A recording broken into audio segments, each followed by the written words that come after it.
बिस्मिल्लाहिर्रहमानिर्रहीम, अस्सलाम वालेकुम। बाखबर सवेरा में खुश आमदेद। Good morning to you all. मैं सदफ अब्दुल जब्बार, मेरे साथ हैं अशफाक इसाक सत्ती। एज यूजुअल रोजाना हम आ जाते हैं और आप लोगों की इतनी फरमाइश होती है कि रहा नहीं जाता, हमसे भी आए बगैर रहा नहीं जाता। हमारे लिए होती है या शो के लिए या फिर कंटेंट के लिए, और हमारी जो बातें होती हैं लोगों को बड़ा महसूस करती हैं। चले ये मैंने अज्यूम कर लिया, बट आई थिंक सो।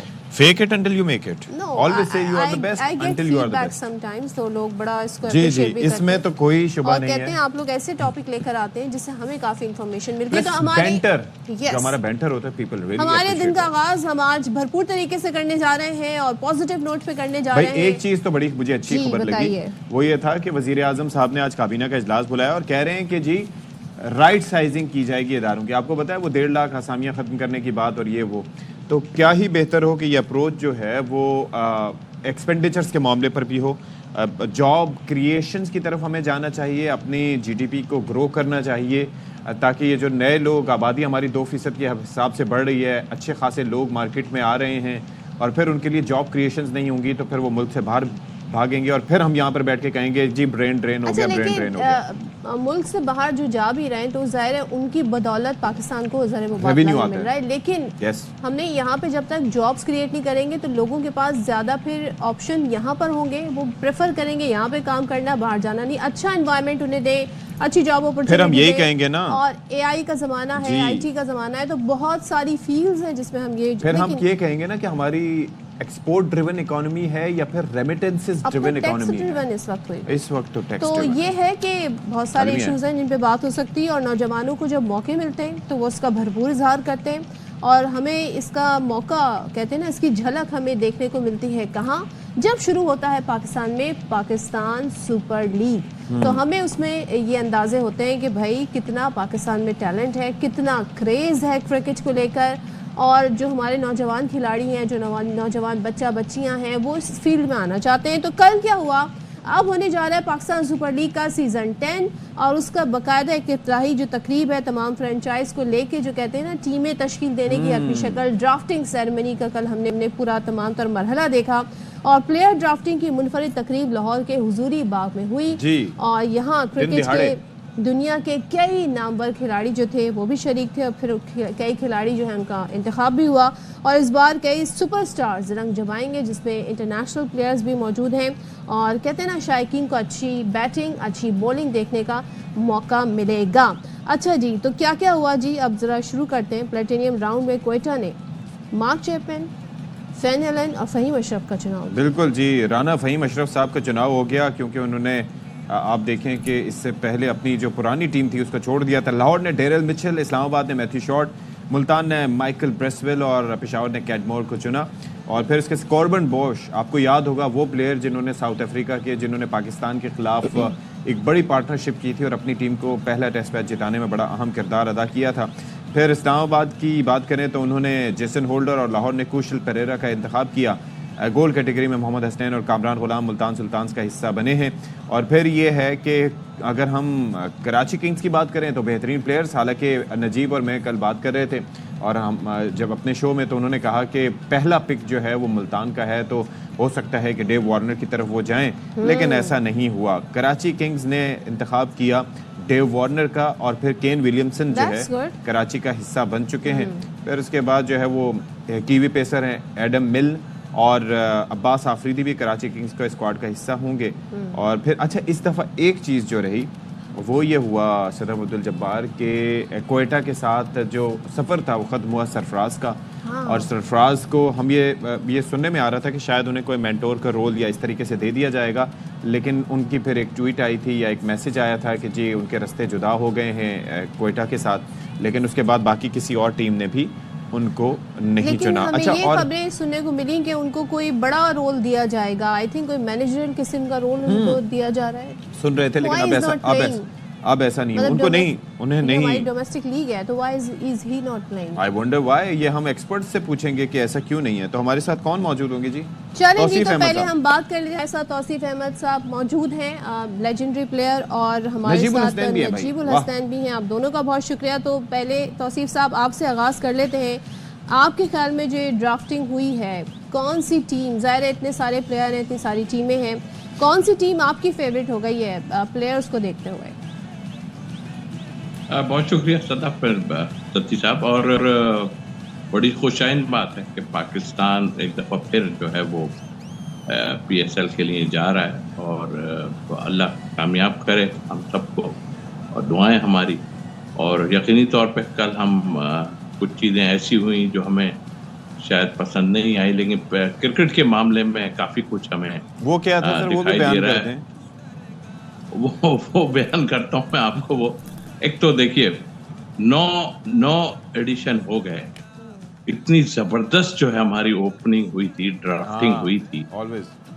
मगर आई एम सॉरी टू से शायद नजीब इससे मेरे इत्तेफाक करेंगे, वर्स्ट इससे वर्स्ट हो ही नहीं सकता। माइक एक दूसरे को पकड़ा रहे हैं, अजीब तरीके का हो रहा था। और मैं इससे बेहतर तो मैं आपको सच बताऊं, अभी हमने देखा वो टेप बॉल जो है कराची प्रीमियर लीग, इतनी जबरदस्त गवर्नर हाउस से वो ड्राफ्टिंग हुई थी कि आदमी सोच भी नहीं सकता। मगर ये वर्ल्ड में जा रहा है, और इतना एक्सपीरियंस होने के बाद मेरा ख्याल है कि नकवी साहब ब्रॉडकास्टर, जो लोग भी मौजूद हैं ब्रॉडकास्टर जो थे, उन्होंने हमारा ये इस मामले में तो बहुत खराब करके रख दिया सारा, और कुछ समझ ही नहीं। इसके ऊपर तो जरा ये इससे तो इम्पैक्ट आता है। क्या जल्दी में थे, रिहर्सल नहीं की, मतलब क्या सर? कुछ अफरा तफरी सी मुझे नजर आ रही। खैर अफरा तफरी तो पूरी मची हुई है, नकवी साहब जाहिर है बिजी हैं, अपनी जगह है, बट अफरा तफरी तो पूरी PCB में है, और एकदम सारा कुछ आ गया, चाहे डोमेस्टिक ले लीजिए या और चीज ले लीजिए। बट ये जो हम जिसके लिए थे, मैं भी 3 साल इस्लामाबाद यूनाइटेड के साथ रहा हूँ, क्या क्लास की जो है ड्राफ्टिंग और एवरीथिंग जबरदस्त हुआ है। लेकिन कल तो ऐसा लग रहा था कि किसी क्लब क्रिकेट की हो रही है, माइक उसको माइक नहीं चल रहा, माइक ये ले ले, माइक वो दे दे। जरा पूछगछ करें, मेरा ख्याल है काफी कुछ कर रहे हैं। नजीब से भी पूछते हैं जरा, नजीब का फर्स्ट इंप्रेशन क्या रहा? भाई नजीब जिम शिम करके इस वक्त हमारे सामने मौजूद हैं। नजीब भाई बताइएगा, आपका फर्स्ट इंप्रेशन क्या रहा? ये जो ड्राफ्टिंग थी जैसा था, पहले तो वेन्यू के हवाले से भी काफ़ी सवाल उठ रहे थे कि इधर होगा उधर होगा, फिर हुजूरी बाग में हुआ। Your thoughts?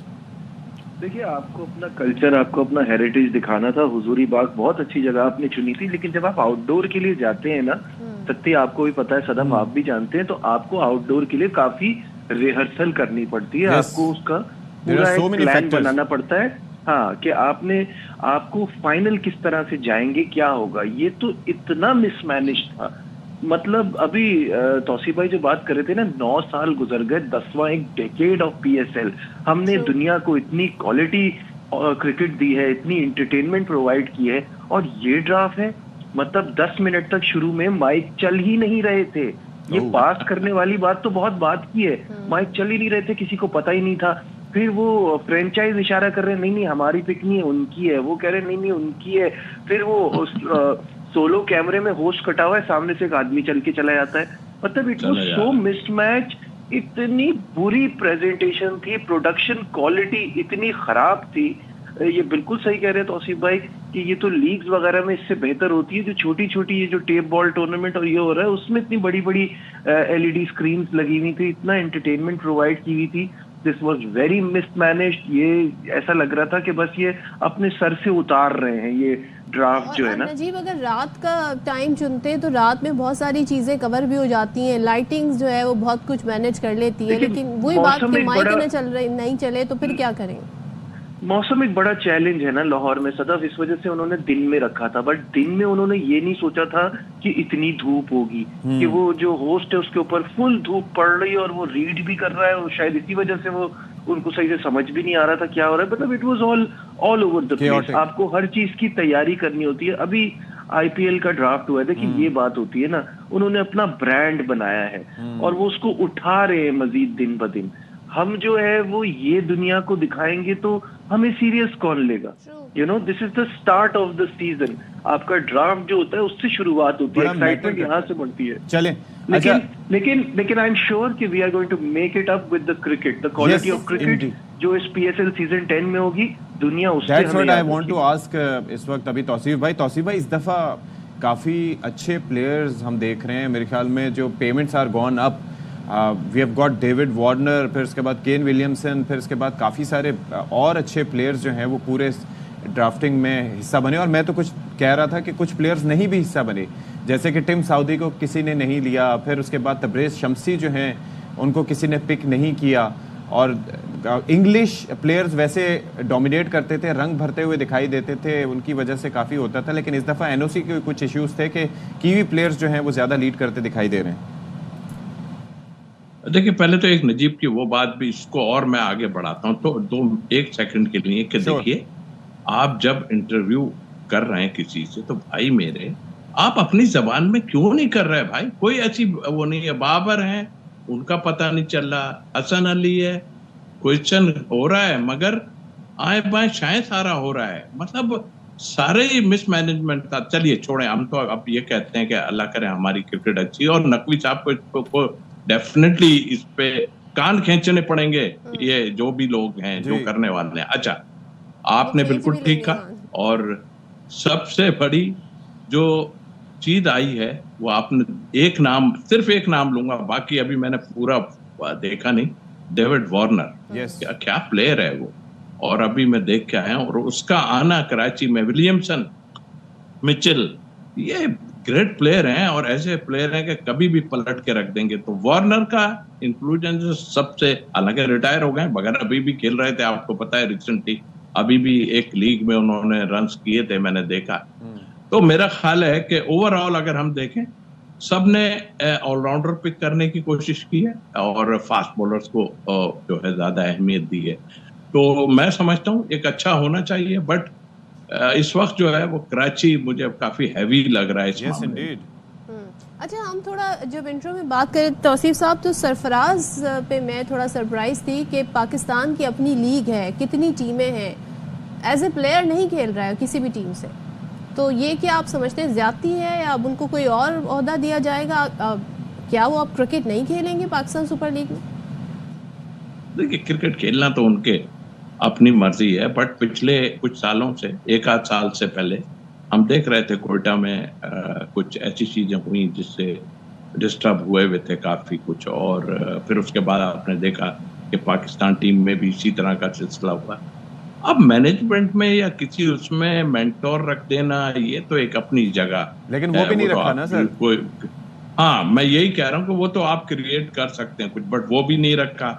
और अगर अब कोई चीज अनाउंस होने वाली हो तो वो क्या अनाउंस होगी? मेरा ख्याल है, मुझे ऐसा फील हो रहा है कोयटा ने थोड़ी सी ज्यादती कर दी उसके साथ, और कुछ भी होता आप उसको अपने गले लगा के रखते साहब, मैं तो ये कहूँगा। नजीब साहब, अब आप बताइए भाई, ये जो डेविड वार्नर का था, रिमेंबर यू वर सेइंग कि हो सकता है कि कोई और पिक कर जाए, पहला ड्राफ्ट हमारा नहीं था, जाहिर है पहली पिक हमारी नहीं थी, तो your thoughts on the Karachi Kings team, और उसके अलावा बाकी जो स्क्वाड बने, प्लस तबरेज़ शम्सी का मैंने कहा, और खासतौर पर उसका Tim Southee, they were not picked.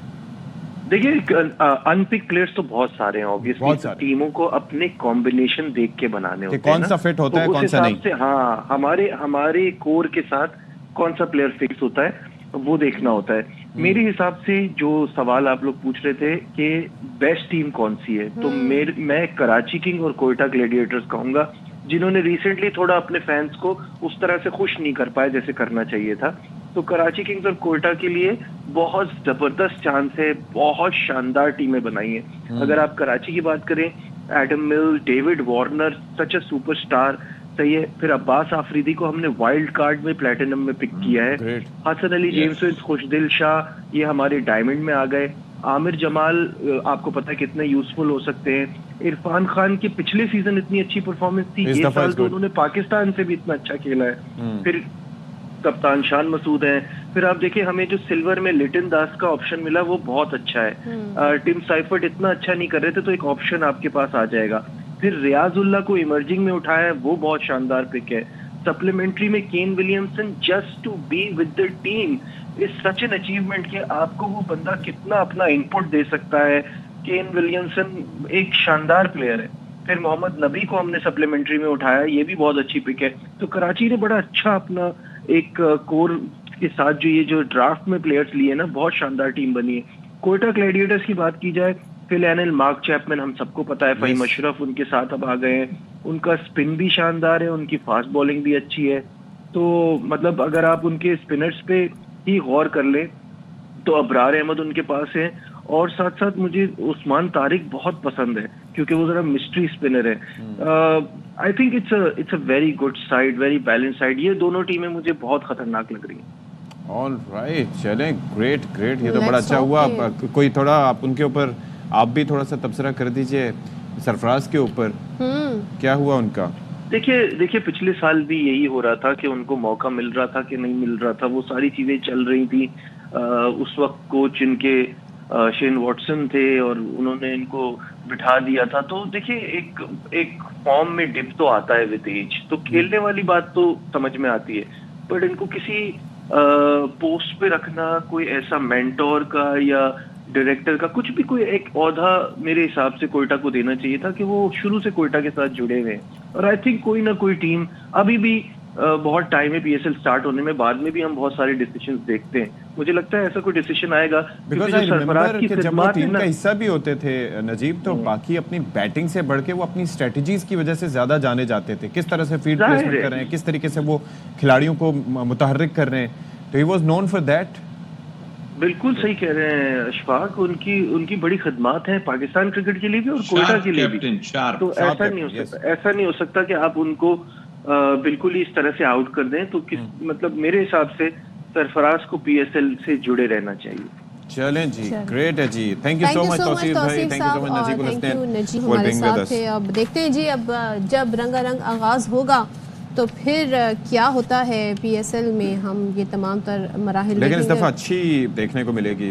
अच्छी लास्ट टाइम पिछले कुछ एडिशंस में हम देख रहे थे कि वो जो इंटरनेशनल प्लेयर्स थे वो उस तरीके से नहीं इंक्लूड हो रहे थे पाकिस्तानी। अच्छा हाँ, एक चीज मैं मेंशन करना भूल गया, आपको पता है पहले इंग्लिश प्लेयर्स काफी हिस्सा बनते थे, और वो प्लेयर्स एलेक्स हेल्स का नाम देख लें, उसके अलावा काफी और भी काफी प्लेयर्स हो रहे थे, क्रिस जॉर्डन हो गए और लिविंगस्टन हो गए, हम उनका नाम इंग्लिश टीम में हमने बाद में सुना बसा औकात, लेकिन पाकिस्तान में पीएसएल खेलते हुए ज्यादा सुना। इस दफा इंग्लिश बोर्ड ने क्या किया है कि उन्होंने कहा है कि आईपीएल के अलावा जो भी लीग्स खेलना होंगे उसके लिए एनओसी जारी नहीं किया जाएगा।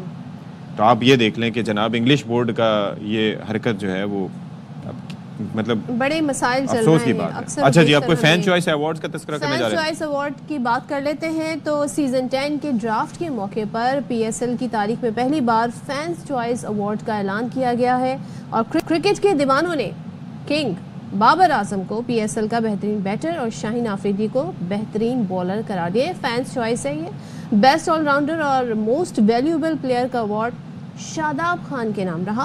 बेहतरीन इनफरादी इनिंग्स का एजाज जैसन रॉय ने हासिल किया। शायकीन ने डैरन सैमी को आइकॉन ऑफ पीएसएल का एजाज भी दिया है। सो ये जी, और डैरन सैमी के बहुत फैन हैं, उनकी वैसी पर्सनालिटी के लोग बहुत फैन हैं मतलब। लेकिन Shadab Khan most valuable player, very nice. PSL की बात हो रही है ना, थोड़ा सा नकवी साहब को अब देखना चाहिए इस पे, है ना? ये फैंस है भाई, आप उनका कुछ नहीं कर सकते।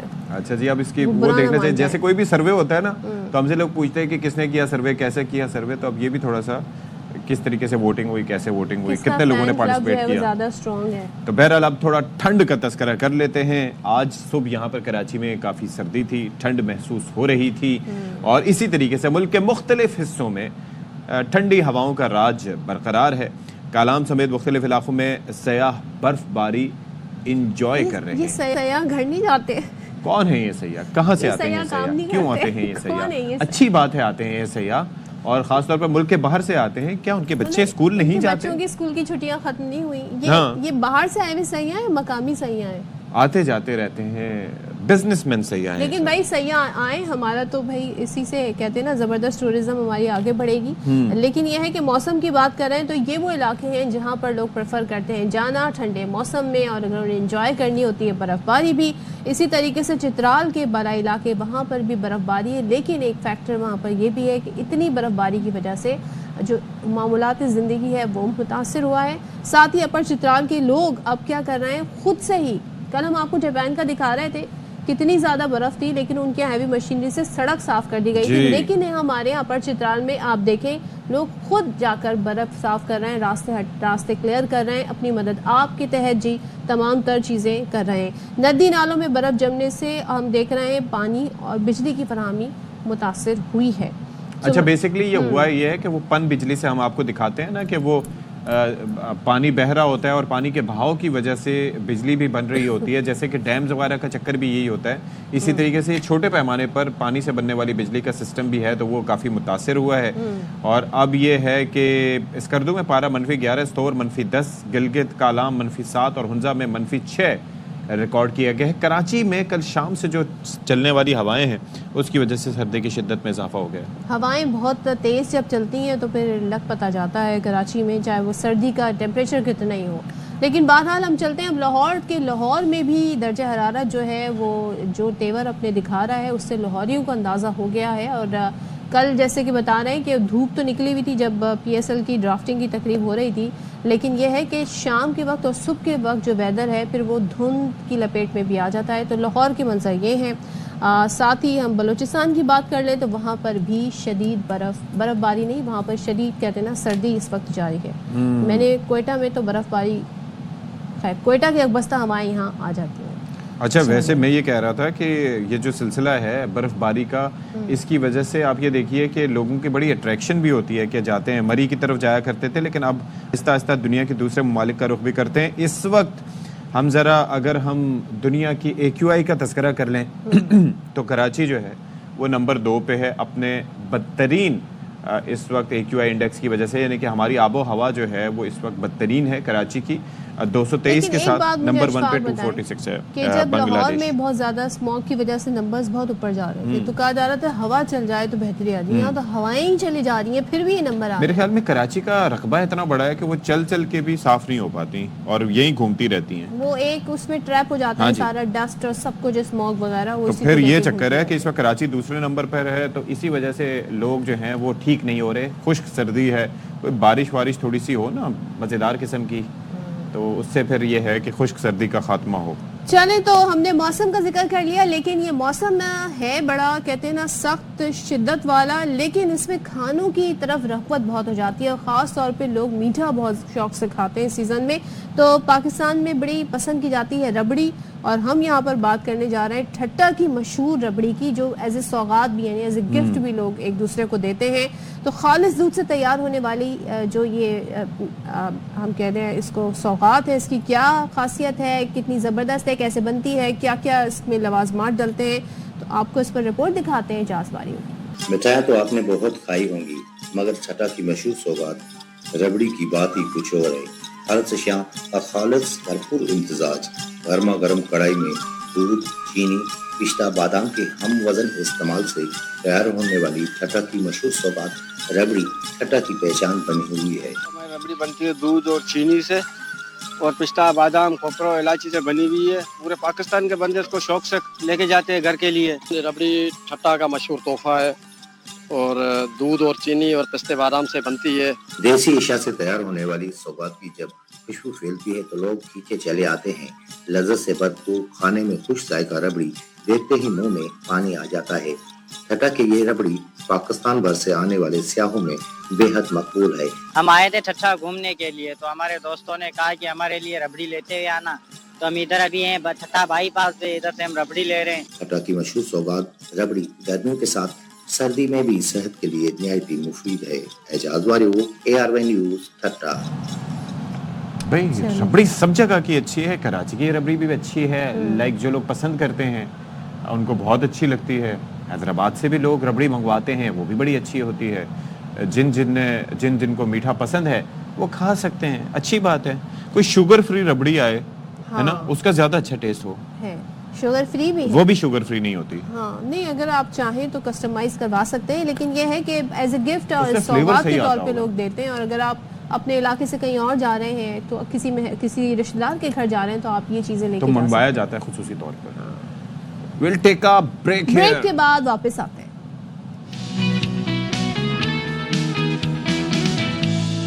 अच्छा जी, यहाँ पर एक खबर देने जा रहे हैं आपको कि कराची के मजीद 3 नौजवान शहद के शिकंजे का शिकार हो गए।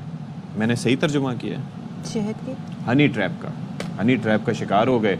और उसकी क्या तरीक़ेकार होता है कि जी उसके अंदर बेसिकली कच्चे के डाकुओं के झांसे में आके होता ये है कि मुख्तलिफ फ़ोन नंबर्स और आवाज़ चेंज करने वाले आलात का इस्तेमाल करते हुए इनको फंसाते हैं, वर्गलाते हैं। वेरी और unfortunate, it is very unfortunate. Sad मनाज़िर हम आपको दिखा और रहे हैं। ये वीडियो जारी की है इन नौजवानों जंजीरों की। में जकड़े ये आपको बंधे ये नजर आ रहे हैं। मगवी ये कराची के शहरी हैं। अब सोचें कच्चे के डाकू पक्के इलाकों में आकर शहरियों को अगवा करके लेके जा रहे हैं और उन्होंने बाकायदा तावान भी मांगा है, घर वालों को ये वीडियो भेजी है और थाना रिजविया सोसाइटी में इनके खिलाफ मुकदमा भी दर्ज सदफ, हुआ इसमें है। एक चीज ये है कि वो यहाँ से लेके नहीं गए। देखें, हनी ट्रैप इनको किया है, इनको वर्गलाया है, इनको अपने पास बुलाया है। तो ये तीनों नौजवान 2 जनवरी की शब कराची से घोटकी खुद रवाना हुए। तो यहाँ पे क्यों मुकदमा दर्ज हुआ? वो जाहिर है कि गए यहाँ से, है ना। अच्छा, अब ये, हाँ, इसके ऊपर जाहिर है कि ये इंटरेस्टिंग क्वेश्चन है। तो ये लाला असद पठान हमें ज्वाइन कर रहे हैं, उनसे जरा जान लेते हैं। चीफ रिपर सिंध हैं Lala. Thank you so much. Governor Sindh Kamran Tessori ने इस वाक़े का नोटिस जी, उससे क्या होगा ये भी हम जानने की कोशिश करेंगे। लाला, पहले तो ये बताइएगा कि ये ट्रैप किया गया, ज़ाहिर है कुछ तो हमने भी हवाला दिया, ये खुद रवाना हुए थे, वहाँ घोटकी तक खुद पहुंचे, ये यहीं से उनको ले जाया गया था? और मुकदमा सदफ ने जैसे पूछा कि यहाँ क्यों दर्ज हुआ, ये काफ़ी सवाल है हमारे। देखें, ये जो वीडियो मैंने, शुक्रिया इशफाक, ये जो वीडियो मैंने देखी है मगवियों की, तीनों बच्चों की, तो उस वीडियो में मुझे नहीं लगता कि इसको प्रॉपर किसी बड़े डाकुओं की गैंग ने अगवा किया है। ये जो छोटे छोटे चंदी चोर जो हैं वो भी उनके नाम पर काम कर रहे होते हैं मुख्तलिफ इलाकों में सिंध के। तो मुझे लगता है कि ये वो लोग हैं जिन्होंने वो किया। एक तो मसला ये कि वो तावान जो है इतना हल्का कभी भी नहीं मांगते। तो 20 लाख रुपए का तावान, वो तो करोड़ों रुपए के तावान से शुरू करते हैं, फिर आखिर में मामला कई लाखों में ही तय हो जाता है जाकर। तो इसलिए थोड़ा सा इसमें शकूक शुबात है कि ये प्रॉपर डाकू नहीं है। और दूसरा, प्रॉपर डाकू होते तो वो खुद भी इसमें नजर आ रहे होते, वो बंदूक लेकर खुद खड़े होते हैं, वो डंडी मार रहे होते हैं, बंदूक से इशारा कर रहे होते हैं, मतलब उन्हें डर नहीं होता, खुद पैगाम भी दे रहे होते कि ये, हाँ जी, उनको किस चीज का डर है? वो तो खुलेआम अब एक इंडस्ट्री चला रहे हैं। एक चीज मुझे ये बताइएगा कि ये जो बाज डाकू ज़ाहिर है कि अगले की हैसियत भी देखते होंगे कि वो कितने दे सकते हैं। ये बेचारे जो हैं वो मासूम लोग, सोफा और कारपेट की सफाई का काम करते थे, गरीब मजदूरी पेशा लोग हैं, तो इनके लिए तो 20 लाख भी बहुत है ना, शायद ये वजह भी हो। देखिए, वो तो जो लोकल दूध फरोश को भी अगवा करते हैं, गदा गाड़े वाले को भी अगवा करते हैं, तो डिमांड वो 1 करोड़ रुपए की करते हैं। अच्छा, क्योंकि उनको पता है कि अल्टीमेटली अगर वो बंदा पैसे नहीं देगा तो रियासत पैसे अदा करेगी, हुकूमत पैसे अदा करेगी, इलाके के जो लोग वो पैसे अदा करेंगे, उसके जानने वाले चाहने वाले कोई ना कोई पैसे अदा करेगा। जब मीडिया पे ये बात जाएगी तो कोई ना कोई अदा करेगा। लाला, इससे क्या डिफरेंस पड़ता है, फर्क क्या पड़ता है इससे कि अगर ये वो डाकू नहीं है या ये दूसरे डाकू हैं और छोटे लेवल के हैं, तो क्या बासानी पुलिस बाजियाब करवा लेगी? देखिए सदब, सबसे पहले ARY ने ही पूरी पाकिस्तान को और पूरी दुनिया को बताया कि ये एक बहुत बड़ी इंडस्ट्री है जी। इस इंडस्ट्री के बहुत सारे बेनिफिशरी हैं, उसमें आपके पॉलिटिशियन भी बेनिफिशरी हैं, आपके वहाँ पर सियासतदान भी, जो इलेक्टेबल्स हैं वो भी बेनिफिशरी है, वडेरे भी, सरदार भी बेनिफिशरी हैं, और डाकू भी बेनिफिशरी है, और पुलिस की बहुत सारी काली भेड़ें भी बेनिफिशरी हैं। तो ये अरबों रुपए की इकोनॉमी है। क्या फ़र्क पड़ता है, गरीब आदमी लाखों रुपए दे, करोड़ों रुपए दे, या कोई भी चंदा करके दे, या किसी भी तरीके से दे, तो ये एक इंडस्ट्री है जो फल फूल रही है। बड़े डाकुओं ने अगवा किया तब भी ठीक है, छोटे डाकुओं ने अगवा किया तब भी ठीक है, उनके नाम पर किसी ने अगवा किया तब भी ठीक है। ये पूरी की पूरी इंडस्ट्री है जो फल फूल रही है। अच्छा, एक तो ये है कि लोगों की कोई तवज्जो ही नहीं के लिए, जब तवज्जो देगी रियासत तो लाला, मुझे ये बताइएगा कि रियासत तवज्जो नहीं दे रही है, लोगों की आगाही के लिए मुझे ज़रा ये समझाइएगा। हम ये हनी ट्रैप का सीगा तो इस्तेमाल करते हैं, लेकिन इनको किस तरीके से फंसाया गया, किसने इनसे बात की, किसने इनको कायल किया कि वहाँ पर आ जाओ, और ये यहाँ से असखुद रुखसत हुए, असखुद वहाँ तक घोटकी तक गए और वहाँ से इन्हें पकड़ा गया? हुआ क्या ये? देखिए जी, हनी ट्रैप और मुख्तलिफ किस्म के जो ट्रैप्स हैं, जिसमें काम के लिए बुलाया जाता है, नौकरी के लिए बुलाया जाता है, सस्ती चीज़ें बेचने के लिए बुलाया जाता है, और एक हनी ट्रैप भी है, यानी खातून की आवाज़ में। तो अब ये 3, 4, 5 जो ट्रैप्स हैं, उसमें लोगों को फ़ोन किया जाता है, उनको पहले सोशल मीडिया पर इंगेज किया जाता है, बहुत सारे स्टेप्स इस्तेमाल होते हैं। उसके बाद लोगों को इंगेज करके उस इलाके में बुलाया जाता है, उस इलाके में बुलाकर वहाँ पर कांटेक्ट किया जाता है, फिर वो मुताल्लिका बंदा वहाँ पर आता है, उनको थोड़ा सा आगे शहरी इलाके से मुंतकिल करता है, और उसके बाद उनको अगवा करके वहाँ पर ले जाते हैं और फिर जंगल में जाके बांध देते हैं, और उसके बाद फिर तावान का मुतालबा होता है। बारहा टेलीविजन्स पे और मुख्तलिफ ज़रियों से जो है वो लोगों को इतला दी जाती है कि ना जाया करें, ये बहुत बड़े वहाँ पर ट्रैप्स हो रहे हैं, ज़्यादतियाँ हो रही है लोगों के साथ, इसमें अगवा बरा तावान होता है, लोग सफ़र कर रहे होते हैं, मगर उसके बावजूद भी जितना भी मीडिया ने अब तक इसमें अवेयरनेस दी है उसके बावजूद भी लोग जाने के लिए तैयार हो जाते हैं। इनका कोई ब्रेक सीजन चल रहा है, कच्चे के डाकुओं का कोई वारदातें नहीं हो रही हैं, क्या कोई उनके खिलाफ एक्शन नहीं हो रहा, या खबरों में नहीं है, या काम ही नहीं कर रहे हैं, हो क्या रहा है इस वक्त? देखिए जी, जो हाईवेज है उस पर बहुत सर्वेलेंस है, रेंजर्स और पुलिस की बहुत ज़्यादा तवज्जो है। हमने ही बहुत ज़्यादा आवाज़ उठाई है, मीडिया में आवाज़ चली है, पब्लिक में शोर मचा है, तो उसके बाद सरकार ने उस पर काम शुरू किया है। तो अब उन्होंने ये धंधा शुरू कर दिया। अब इसको सबसे बड़ी मैं फिर भी IG सिंध से, चीफ मिनिस्टर सिंध से, वज़ीर आज़म पाकिस्तान से मुतालबा करूँगा और उनको ये कहूँगा कि मेहरबानी करके ये जो पुलिस ट्रैप कर रही है हमारे हुक्मरानों को, ये भी नहीं करना चाहिए। ये हनी ट्रैप क्या होता है भाई? अगवा बराए तावान है, सीधी बात है। एक मजलूम, एक जो है वो बेचारे गरीब आदमी को किसी न किसी तरीके से ट्रैप करके वहां पर बुला के उसको रस्सियों से बांध दिया जाता है। ये अगवा बराए तावान नहीं है। यानी देखें पुलिस ने क्या किया है, पुलिस कहती है कि जो सड़क से अगवा करके ले जाएंगे वो अगवा होगा, और जो हनी ट्रैप है वो अगवा नहीं है। लोग अपनी मर्जी से जाते हैं भाई, अपनी मर्जी से कोई भी नहीं जाता है। आप उसको पहले एंगेज करते हैं, उस पर काम करते हैं, उसका जहन ब्रेन वॉश करते हैं और उसको ट्रैप करके वहां पर ले जाया जाता है। ये भी अगवा है। लिहाजा पुलिस को इस पे काम करना चाहिए। इस तरह खुली छूट नहीं देनी चाहिए कि डाकू सड़कों पे नहीं आ रहे, लिहाजा अमन अमान हो गया, अब लोगों को जो है वो हनी ट्रैप के जरिए बुलाया तो लाला, अभी ये जो गवर्नर साहब ने नोटिस लिया है, फिर IG साहब को हिदायत की है, तो फिर महकमे पुलिस, उनकी हिदायत का क्या असर हुआ, और फिर पुलिस का महकमा अभी इस सिलसिले में क्या कर रहा है? क्या कोई कार्रवाई आपने देखी होते हुए? देखिए, गवर्नर साहब के नोटिस के बाद तो फौज को आ जाना चाहिए, क्योंकि वो वफाक के नुमाइंदे हैं, मगर अभी तक वहाँ पर ऐसी कोई भी हलचल नहीं है। तो पुलिस तो जिस तरह काम करती है वैसे कर रही है। चलें, अब आप कह रहे हैं पुलिस जैसे काम करती है वैसे कर रही है। Thank you so much. Lala sir Pathan हमारे साथ थे, लेकिन दिस इज़ अनफॉर्चुनेट। ये जो बात उन्होंने की है कि ये कह देना कि जी हनी ट्रैप हो गए, तो क्या इसके बाद केस को सीरियस नहीं लिया जाता? ये केस भी उतना ही सीरियस है जैसे अपनी मर्जी से गए थे तो बस जी छोड़ो उनको, ऐसा नहीं होना जाता है। तो ये जो हनी ट्रैप की जो इस्तेलाह यूज कर रहे हैं, ये तो बेसिकली हम यहाँ पर विक्टिम ब्लेमिंग कर रहे हैं, टोन डाउन कर रहे हैं एक तरीके से कि जी हाँ जी ये गलत है, ये इतना बड़ा इशू नहीं है। तो खुद ही देखें, इन्होंने खुद ही जाके फंस गए। किसने कहा था वहाँ जाए? ये मुनासिब नहीं है। पुलिस का ये रवैया नहीं होना चाहिए, और खासतौर पर रियासत को थोड़ा सा ख्याल करना चाहिए। अच्छा जी, अब हम बात करने जा रहे हैं, उस आग का तस्करा करने जा रहे हैं जो गुज़िश्ता एक हफ्ते से बुझाई नहीं जा सकी है। वो है जी कैलिफोर्निया या लॉस एंजलिस की आग, उसको हम कहेंगे कि जो जंगल की आग की तरह ऐसी फैली, और जो हवाएं थी, यानी कि 90 मील फी घंटा की रफ्तार से चलने वाली हवाएं, 145 किलोमीटर फी घंटा, यानी कि जो आप क्रिकेट देखते हैं और उसमें नॉर्मल फास्ट बॉलर, जो अच्छे फास्ट बॉलर होते हैं जिस पेस पे कराते हैं, उस रफ्तार से हवाएं चल रही हैं। तो और सर्कुलर में, जिस तरह से सदफ भी बता रही थी कि वो घूम घूम के क्लॉकवाइज घूम रही हैं, तो फिर कोई कसर नहीं छोड़ रही हैं। और ये मंजर दिल दहला देने वाला है कि दुनिया का तरक्की याफ्ता तरीन मुल्क, एक ऐसा मुल्क जिसके पास अगर रिसोर्सेज नहीं है तो किसी दूसरे मुल्क के पास नहीं हो सकते, और वो इस वक्त बेबस दिखाई दे रहा है नेचर की इस कार्रवाई के सामने। और कितने ही लोग नकल मकानी कर गए, रोजाना की बुनियाद पर नंबर्स हमारे सामने आते हैं, और अब तक 275 अरब डॉलर से जायद का नुकसान हो गया है।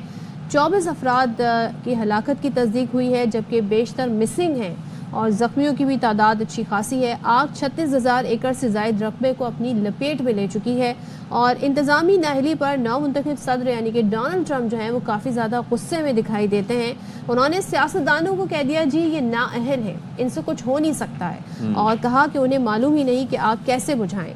और साथ ही ज़ाहिर है, अब जैसे कि अशफाक ने भी मेंशन किया कि अमरीकी मशीनरी भी यहाँ पर हमें उस तरीके से करामत दिखाई नहीं दे रही है जो कि समझा जाता है कि they are well equipped and they can handle any. इसीलिए कहा जाता है ना मदर नेचर। आप ये देखें, वहाँ पर हरिकेन्स आते हैं या वहाँ पर टॉर्नेडोज आते हैं, तो उस वक्त भी यही हमें सिलसिला दिखाई देता है।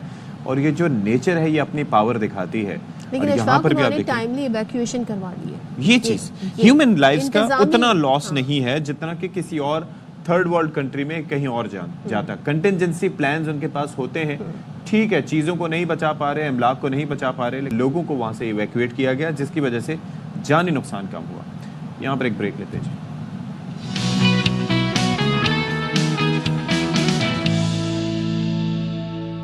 All right, जी। वंस अगेन और जमीन से निकल के जरा चलते हैं आसमानों में, खलाओं में, आसमान की वसतों में चलते हैं। स्पार्को ने मकामी इलेक्ट्रो ऑप्टिकल सैटेलाइट EO1 17 जनवरी को लॉन्च करने का फैसला किया है, ऐलान किया है। और कौमी खलाई इदारे के तर्जुमान के मुताबिक ये जो सैटेलाइट है ये डिजास्टर रिस्पॉन्स, ज़राअत और शहरी मनसूबाबंदी के लिए अहम डाटा फराहम करेगा। और ये खुराक की हिफाजत, दैट इज़ वेरी गुड और वेरी इंपॉर्टेंट, वाटर मैनेजमेंट और पानी के इंतजाम को यकीनी बनाने में भी मदद करेगा, जबकि मुल्क के जो कुदरती वसाइल है उसकी निगरानी करने की जो सलाहियत है उसमें भी इजाफा करेगा। चलिए जी, इस पर बात कर लेते हैं। अशफाक अमजद खान मेरे हमनाम डेप्यूटी चीफ मैनेजर हैं स्पार्को, हमारे साथ मौजूद हैं। Good morning. Thank you so much Ashfaq साहब फॉर योर टाइम जी। ये सैटेलाइट लॉन्च हो रही है, अच्छा मैं तो इसके जो अगराज़ व मकासद हैं वो देख रहा था, तो दिस इज़ रिमार्केबल। हमारे यहाँ फूड सिक्योरिटी, फूड इनसिक्योरिटी में तब्दील हो गई है। हमारे यहाँ वाटर मैनेजमेंट, रिसोर्स मैनेजमेंट कम है, बेहतर होनी चाहिए, क्योंकि पानी एक ऐसी कमोडिटी है जिसको आप प्रोड्यूस नहीं कर सकते, प्रिजर्व कर सकते हैं। तो this is very good. Tell us more about this satellite. बिल्कुल, बिस्मिल्लाहिर्रहमानिर्रहीम। और बहुत बहुत शुक्रिया एयरवाई का कि उन्होंने हमें इनवाइट किया। और मैं आपके पूरी कौम से मुखातिब होते हुए ये बताना चाहता हूँ कि अल्हम्दुलिल्लाह स्पार्को ने अपना first indigenous electro optical satellite तैयार कर लिया और उसकी पूरी टेस्टिंग मुकम्मल करके अभी इस टाइम पे वो चीचुआन सैटेलाइट लॉन्च सेंटर चाइना के अंदर मौजूद है। और इंशाल्लाह उसकी लॉन्च की तैयारियां तकरीबन मुकम्मल हैं और इंशाल्लाह 17 जनवरी 2025 को इंशाल्लाह आप सबको खुश, यानी कि अब से 3 दिन बाद। जी, अब से 3 दिन बाद। और ये इंतहाई अहम मरहला होता है जिसके अंदर सारी टेस्टिंग चल रही होती है और लॉन्च से पहले तक की सारी तैयारियां मुकम्मल हो चुकी हैं अभी तक। और इसमें बताना मैं ये चाहता हूँ कि ये क्योंकि एक इंडिजिनस सैटेलाइट है और इसका जो तरीक़ेकार है वो इस तरह से शुरू हुआ कि 2011 के अंदर जो हमारा पाकसेट 1R सैटेलाइट लॉन्च हुआ, तो उसके अंदर हमारी टेक्नोलॉजीज़ का जो लर्न शुरू हुआ, फिर उस एक्सपीरियंस को हमने लेते हुए अपनी पहली पाकिस्तान टेक्नोलॉजिकल एवोल्यूशन सैटेलाइट पाक TS-1A लॉन्च करी 2018 के अंदर। और फिर चाइना की मशावरत के साथ हमने सेम PRSS-1 लॉन्च किया, जिसने अर्थ की ऑब्जर्वेशन के ऊपर काफ़ी काम किया और जिसके अंदर ये सारी एप्लीकेशन जिस तरह के आप बता रहे उन सब चीज़ों के ऊपर काम शुरू हो गया।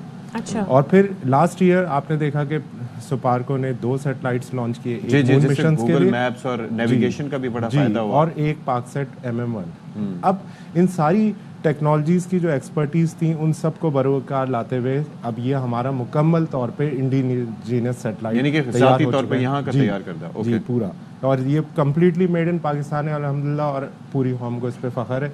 और ये हमारे पाकिस्तान के स्पेस प्रोग्राम के अंदर एक बहुत अहम संग मील है, जिसके अंदर हम आगे जाके इसकी जो एप्लीकेशंस हैं वो इस तरह से हैं कि एग्रीकल्चर मॉनिटरिंग के अंदर क्रॉप मॉनिटरिंग हो गई, आपकी यील्ड एस्टिमेशन हो गई, और फिर उसके बाद फूड सिक्योरिटी, इन सब को ये कंटिन्यूस मॉनिटर करेगा। फूड सिक्योरिटी का जरूर थोड़ा एलैबोरेट कीजिएगा, वो कैसे मेक श्योर करेगा? फूड सिक्योरिटी के अंदर देखें इस क्योंकि बेसिकली ये एक रिमोट सेंसिंग सैटेलाइट है, जिसका मकसद ये होता है कि अर्थ के ऊपर जितनी भी मॉनिटरिंग है, ख़ास तौर पे एग्रीकल्चर्स की हो गई, अर्बन की हो गई, तो उसके अंदर चेन डिटेक्शंस होती हैं कि आपने कितना प्रोड्यूस किया ये भी हमें पता होता है, और कितना प्रिडिक्ट कर सकते हैं कि अगर प्रॉपर रिसोर्सेज, अगर उस एरिया के अंदर वाटर रिसोर्सेज मिल रही हैं तो उस जगह की और एक्सटर्नल क्लाइमेट कंट्रोल की क्या इम्पैक्ट आ रहा है क्रॉप के ऊपर। एक चीज़ मुझे समझाइएगा अशफाक साहब, ये आजकल पहले भी ज़ाहिर है कि ये डेटा अवेलेबल होता था इस तरीके से कि हम दूसरे मुल्कों की सैटेलाइट से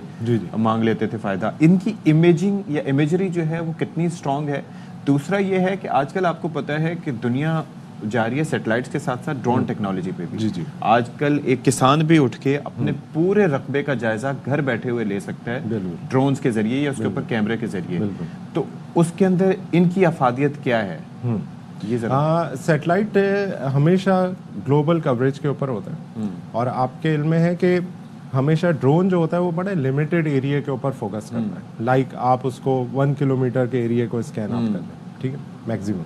लेकिन जितनी भी हमारी मुल्क की पूरी क्रॉप मॉनिटरिंग है या हमारी एग्रीकल्चर है, उसका ताल्लुक सिर्फ उस ज़मीन से नहीं होता, बल्कि उस ज़मीन पे आने वाले इफेक्ट्स, अवेलेबल वाटर रिसोर्सेज और सॉइल की ओवरऑल कंडीशन और एक क्लाइमेट का इम्पैक्ट। तो ये इसके अंदर आपको क्या करना होता है कि आपको कंटिन्यूस पूरे पाकिस्तान का जहाँ से वाटर रिसोर्स जनरेट हो रही है और फिर जहाँ तक डिस्ट्रीब्यूट हो रही है। तो इससे हमें प्रिडिक्ट करना होता है कि भाई ये चीज़ जो है वो आगे आने वाले दिनों में जिस लैंड के ऊपर हम फोकस कर रहे हैं। इमेजरी का पूछा, या इसकी जो इमेज अपडेशन होती है वो कितने फास्ट है, कितना उसका तरीक़ेकार है, प्लस हमारे फ्लड्स का हमें सामना होता है, जी उसके अंदर इसका कोई रोल हो सकता है? जी बिल्कुल। अभी हमने पहला एरिया जो अभी हम डिस्कस कर रहे थे वो था हमारा एग्रीकल्चर। अच्छा जी। अब इसके अंदर सेकंड पार्ट जो आता है वो आता है आपकी नेचुरल रिसोर्स मॉनिटरिंग, जिसमें आपकी water resource monitoring, forestry monitoring, क्योंकि देखें अगर आपके पास फॉरेस्ट नहीं होंगे तो उसके अंदर आपके पास एक ओवरऑल क्लाइमेट का एक इम्पैक्ट आएगा, जिसकी वजह से हमारे पास जो आउटपुट एज अ फीडबैक जो वाटर रिसोर्सेस है वो हमारी काफी डिप्लीट हो जाएंगे और फिर उसके साथ साथ फिर आगे जाके आपकी एंटिसिपेशन बड़ी मुश्किल हो जाएगी। आपकी मौजूदगी का फायदा उठाते हुए 25 जनवरी को 6 प्लैनेट्स अलाइन होने वाले in the sky, in the night sky, और हमें 4 तो नेकेड आई से दिखेंगे लेकिन 2 के लिए टेलीस्कोप चाहिए होगी। तो हमारे पास ऑब्जर्वेटरी है स्पार्को में, तो आप लोगों ने कोई ऐसा इंतजाम किया है इस इवेंट के लिए? कोई लाइव देखा जा सकता है या उससे देखा जा सकता है? जी वो हमारे डिफरेंट डिपार्टमेंट है और उसकी पूरी कैंपेन जब होगी तो वो पब्लिश होगी इंशाल्लाह। राइट नाउ अभी हमारा कंप्लीट फोकस जो है वो from the space to earth monitoring का है अभी राइट नाउ, और इस चीज़ के अंदर इंशाल्लाह जो है वो हमारे आगे आने वाले दिनों के अंदर जो हमारी सिटी प्लानिंग है, हमारी नेचुरल डिज़ास्टर मॉनिटरिंग है, जैसे कि अभी आप लोग देख रहे हैं कि लॉस एंजलिस और इन सब में क्या चीज़ें हो रही हैं, तो इनकी ग्लोबल ये इवेंट जो है इसको भी आप लोगों को कवर करना चाहिए ताकि जो बच्चे इंटरेस्ट लेते हैं वो उसमें देख सकें उसे टेलीस्कोप के थ्रू। चलें जी, थैंक यू सो मच जी अशफाक अमजद खान साहब फॉर बीइंग विद अस। और चलें जी, ये बड़ा ज़बरदस्त आपने कहा है। और आप ये देखें कि पहले दुनिया की कई, आपको पता है टेलीस्कोप्स पहले हबल हुआ करती थी, उसके जरिए जायजा लिया जाता था, लेकिन अशफाक साहब ने जी और दूसरे क्या कर सकते हैं, अच्छा बताते हैं आपको। लेकिन दूसरा ये है कि अब आप ये देखें कि ऑब्जर्वेटरीज आपकी होती हैं, फिर टेलीस्कोप आप देखें कि तरह तरह की होती हैं, लेकिन इनका अभी स्पार्को का काम ये है कि वो स्पेस से लेके ज़मीन को मॉनिटर करने के लिए जो इवेंट्स हैं उनका जायजा ले रहे हैं, और फिर इसके बाद आगे भी सिलसिला होगा। तो चले जी, अब अटक के हवाले से कोई खबर हमारे पास है, एक रिपोर्ट है जिसके अंदर अच्छा जी, अटक में तवील खुश्क साली, गंदम का शदीद बहरान पैदा होने का खदशा है, किसान इस बारे में परेशान है। तो अटक से हमारे जो नुमाइंदे हैं वो इस हवाले से रिपोर्ट कर रहे हैं, लाला मोहम्मद सिद्दीक। रकबे के लिहाज से पंजाब के सबसे बड़े जिले अटक में गुज़श्ता 5 माह से बारिश न होने की वजह से खेतों में गंदम की पैदावारी सलाहियत कमजोर पड़ चुकी है, जिसकी वजह से किसान शदीद परेशान है। ते असल हालात इतने खराब हो गए न, तुसां की दसां कि ना कोई ट्रैक्टर वाले उधार कर लेन, ना कोई दुकान वाले उधार कर लेन, ते एक किस्म ने फाके वाली गल बनी पई।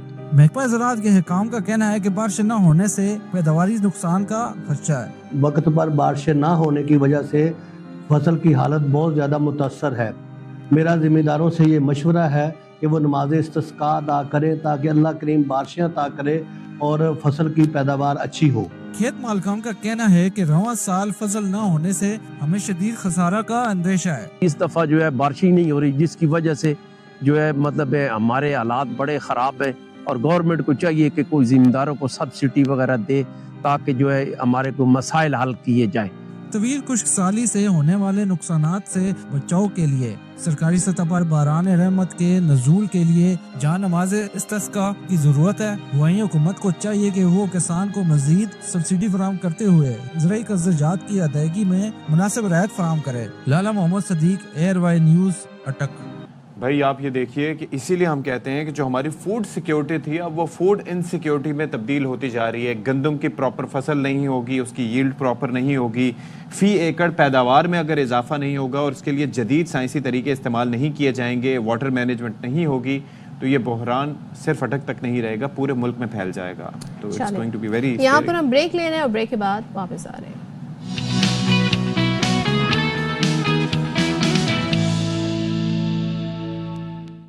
बिस्मिल्लाहिर्रहमानिर्रहीम, अस्सलाम वालेकुम। बाखबर सवेरा में एक बार फिर से आप सबका खैर मकदम। देवियों, सज्जनों, मित्रों, सब उम्मीद है कि आप लोग बिल्कुल ठीक ठाक हैं, खैरियत से हैं। और GINO जो पंजाब से हैं, भले करे आए जो सिंध से हैं, KP वाले जो है वो बखैर रागली। बलूचिस्तान में क्या होता है, क्या बोला जाता है, वो मैं सीख के आऊँगा इंशाल्लाह। फिर कल आपने जरूर सीख के आना है जी। पूछूंगी मैं आपसे, सबक याद करके आना। बाकी ये है कि सबक करके आएंगे। अच्छा, मैं ये देख रहा था कि इंटरनेट पर इतनी ज़बरदस्त एक्सरसाइजेज होती हैं। मैं यूट्यूब पे कई लोग रील्स देख रहे होते हैं ना, पता नहीं क्या क्या देख रहे होते हैं। मैंने उसके अंदर देखा कि देयर वर पीपल, वो 30 सेकंड में कितने मुल्कों के नाम आप बोल सकते हैं, वो उसकी वो कर रहे थे, मुकाबले कर रहे थे। ऐसी डिफरेंट छोटी छोटी ये जो tricks and mental exercises, they are very good. और उससे पता लगता है कि आप कहाँ स्टैंड करते हैं। उस वक्त नहीं याद आते आपको नाम। अक्सर जाके वो पब्लिक से भी पूछ रहे होते हैं, तो उनकी भी जनरल नॉलेज का हमें आइडिया होता है। हमारी तो बहुत ज़्यादा नॉलेज है। वो पूछ रहे होते हैं दुनिया में कौन कौन से मुल्क हैं, चंद ही मुल्क पता होते हैं, जैसे अमेरिका, बरतानिया पूछ रहे होते हैं। पाकिस्तान में अगर आप पूछें तो यहाँ के बच्चों की नॉलेज माशाल्लाह इतनी है कि वो आपको ऑलमोस्ट तमाम मुल्कों के नाम बता देंगे। अपनी फाइनेंशियल स्टेबिलिटी का हमें नहीं पता होता, लेकिन अपने मुल्क में क्या हो रहा है वो और मुल्क के बाहर क्या हो रहा है, मुल्क के बाहर क्या हो रहा है, अमेरिका में क्या हो रहा है, सब पता होता है हमें। चले, लेकिन अब हम आ जाते हैं मुल्क की पॉलिटिकल स्टेबिलिटी से जुड़े कुछ मामलात पर। कल हमने आपको बताया था, कल 190 मिलियन पाउंड केस का फैसला सुनाया जाना था 11 बजे दिन, लेकिन वो फैसला एक बार फिर मौखिर हो गया है। तीसरी बार मौखिर हुआ है। अब ये जी 17 जनवरी जुमे को सुनाया जाएगा। तो इससे पहले क्या होगा? इससे पहले हुकूमत और जो मुज़ाकराती कमेटी है पाकिस्तान तहरीक इंसाफ की, उनकी मुज़ाकराती कमेटी की तीसरी बैठक होने जा रही है जुमेरात को। और स्पीकर कौमी असम्बली ने मुज़ाकराती कमेटियों का इजलास 11 बजे सुबह तलब कर लिया है। उस दिन PTI की मुज़ाकराती कमेटी होपफुली इस मरतबा तहरीरी मुतालबात पेश करेगी। अच्छा, वज़ीर दिफा ख्वाजा आसिफ कहते हैं कि PTI वाले मुज़ाकरात में मुखलिस नहीं हैं और कहते हैं हम बाइख्तियार नहीं तो फिर डायरेक्ट मुज़ाकरात करें। उन्होंने ये ऑफर दे दी है। बिल्कुल जी। तो ख्वाजा आसिफ साहब ने कहा कि छोड़े मुज़ाकरात के इस ड्रामे को। हमें कहा जाता है कि मुज़ाकरात के खिलाफ हैं, ये खुद मुज़ाकरात के खिलाफ हैं। तो इसके बाद हमने देखा शोर शराबा असेंबली में काफ़ी ज़्यादा हुआ और वज़ीर आज़म जब एक जगह तकरीर कर रहे थे तो जिस अंदाज से उन्होंने उस सब हवाला दिया था, उनकी वो कॉपी की गई अरकान की जानिब से, PTI अरकान की जानिब से। और उसके बाद इरफान सिद्दीकी बड़े मायूस इस सारी सूरत हाल से दिखाई दिए। उन्होंने कहा कि जो माहौल होना चाहिए मुज़ाकरात के लिए वो है नहीं और 45 दिन से यही सूरत हाल है। अब तक PTI ने तहरीरी मुतालबात पेश नहीं किए। नेगोशिएशंस के मामले में भी आप एक पेज पे हैं, वहां से भी फुल एम्पावरमेंट है। ये जो फैसला है हमारा और PTI का बैठना, ये बैठना बजाते खुद बहुत बड़ी कामयाबी है। वजीर आजम ने ये फैसला किया कमेटी बनाने का, मुज़ाकरात करने का। मियां मोहम्मद नवाज शरीफ साहब से भी बात की। मेरा गुमान है, मेरी मालूमात नहीं है, उन्होंने यकीनन जिनकी तरफ आप इशारा कर रहे हैं उनसे भी गुफ्तगू की होगी, बात की होगी। तो उधर की नाड का होना या एक पेज पे होना मुझे कोई अचंभा नहीं लगता है। नॉट तो अपनी जगह ठीक है, होगी, लेकिन क्या अप्रूवल के बगैर ये मुज़ाकरा नतीजा खेज बात पे पहुंच सकते हैं? मैं ये नहीं समझता। अप्रूवल का लफ्ज जो है वो एक बहुत बड़ी अथॉरिटी की तरफ इशारा करता है कि वजीर आजम के होते हुए किसी और ने उसकी अप्रूवल देनी है। अगेन वो मुशावरत हो सकती है। दूसरी बात यह है कि अगर हमारी बेबसी की यही कैफियत है जो आपकी इस गुफ्तगू से ज़ाहिर होती है और आपकी गुफ्तगू से कहीं ज़्यादा वो हमें कहते रहते हैं जी ये बेख्तियार हैं। अगर हम इतने ही बेख्तियार हैं, हमारे हाथ में कुछ नहीं है, तो हमारे दरवाजे क्यों खटखटाए आपने? क्यों आके हमारे साथ बैठे या क्यों हमसे तकाजा कर रहे हैं या क्यों मुतालबात की फहरिस्त हमें दे रहे हैं? कि अब जब हमारे दरवाजे में आ गए हैं ना, हमारे घर आ गए हैं, तो फिर हम ही पे नजर रखें। हमारे दरवाजे में खड़े होके किसी और रोशनदान या दरीचे के अंदर मत झांकें। अच्छा जी, तो शेख वकास अकरम कहते हैं कि मुज़ाकरात में तातुल हुकूमत की तरफ से हो रहा है। हमने शुरू से ही वाज़ेह किया है कि 2 मुतालबात हैं। तो अब ज़ाहिर है कि तहरीरी मुतालबात के हवाले से काफ़ी दफ़ा कहा जा चुका है कि रिटन फॉर्म में अपने जो सारे मुतालबात हैं वो दे दिए जाएं। और लास्ट टाइम बताया गया था कि बानी की जानिब से गो अहेड भी दे दिया गया है कि आप तहरीरी मुतालबात दे दें, लेकिन अभी तक वो तहरीरी मुतालबात सामने नहीं आए। अब 15 तारीख को सिटिंग होगी, यानी कि कल होगी नेक्स्ट सिटिंग, और उसके अंदर फिर देखा जाएगा कि क्या होना है।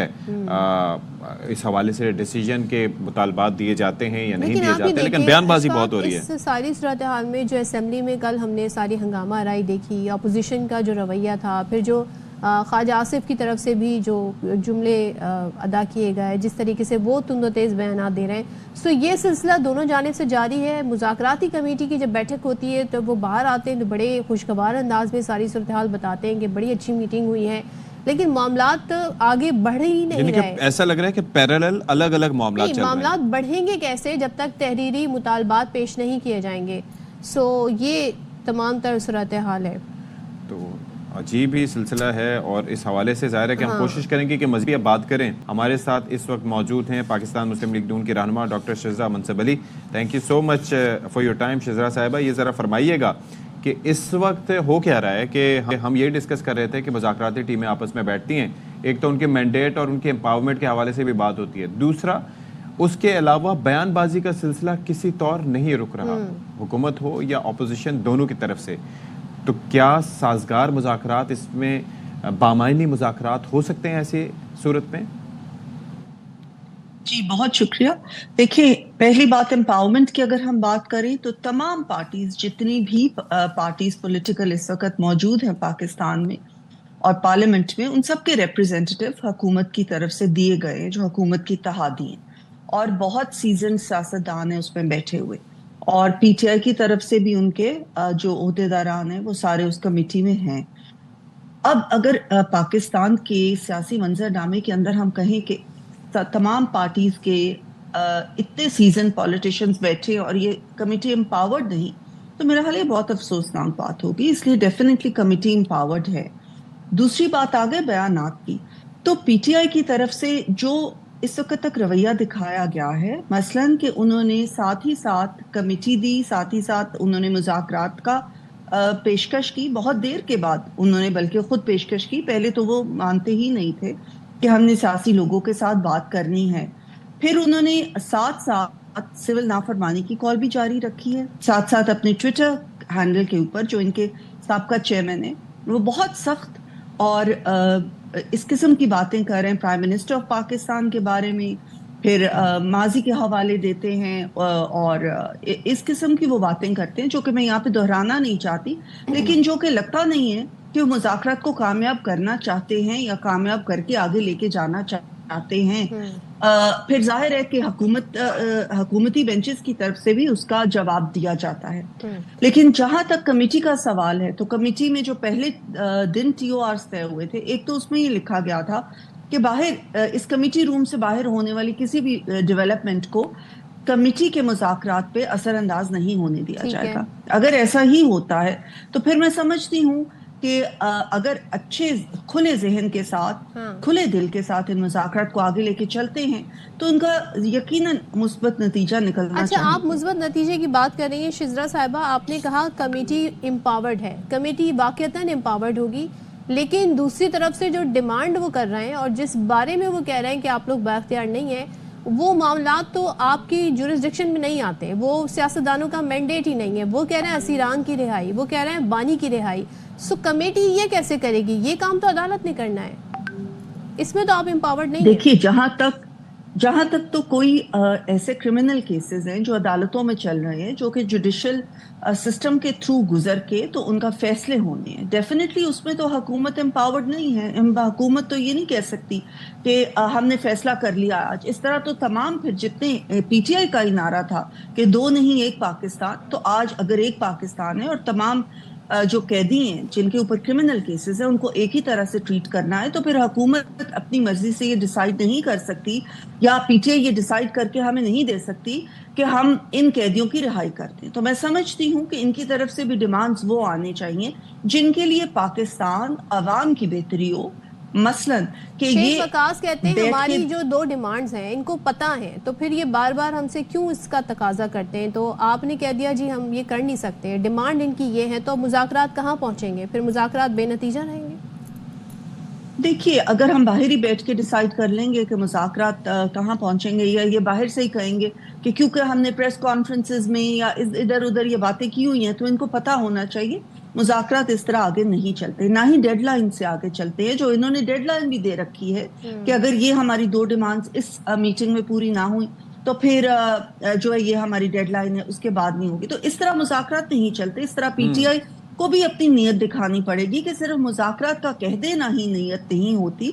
इन्होंने प्रॉपर्ली जिस तरह मुज़ाकरात चलते हैं, बातचीत इसका मतलब है ना, बातचीत का मतलब है कि कुछ ये पीछे हटे, कुछ शायद गवर्नमेंट पीछे हटे। जो चीजें गवर्नमेंट के परव्यू में होंगी, जिस चीज में गवर्नमेंट इनको फैसिलिटेट कर सकेगी, हम उसमें बिल्कुल तैयार हैं। इनको भी अपना ये रवैया रखना चाहिए और ये नुक्ता नजर रखना चाहिए कि पाकिस्तान के लिए, पाकिस्तान की आवाम के लिए क्या बेहतरी है, ना कि एक शख्स के लिए, सिर्फ NRO के लिए ये आगे बढ़े या आगे चले। लेकिन तो शिजरा अगर साहिबा, ये इन चीजों के ऊपर बातचीत करें, इसका जिस तरीके से पाकिस्तान तहरीक इंसाफ ओवरली रिलाई कर रही थी 21 जनवरी को डोनाल्ड ट्रंप के सदर बनने के और ख़ास तौर पर अपने ओहदे का चार्ज संभालने के वाक़े को लेकर, ख़ास तौर पर जब उनका इंतखाब हुआ था उस वक्त भी काफ़ी सवाल से वोकल थे, ख़ास लतीफ़ खोसा साहब एट्सेट्रा एट्सेट्रा।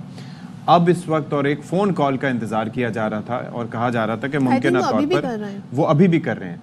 तो चलें, उनको तो इस चीज़ का इंतज़ार है और वो इस टाइम फ्रेम के तहत बाउंड हैं। हुकूमत वक्त ने यानी कि 26 नवंबर के बाद तो बड़ी आपकी अगर कहा जाए तो अपर हैंड था कि जी उनका जो प्रोसेस था नाकाम रहा। आप लोग किस वजह से मुज़ाकरात करने पर राज़ी हुए और किस वजह से आपकी जानिब से मुज़ाकरात पर रजामंदी दिखाई गई जबकि आपका अपर हैंड था?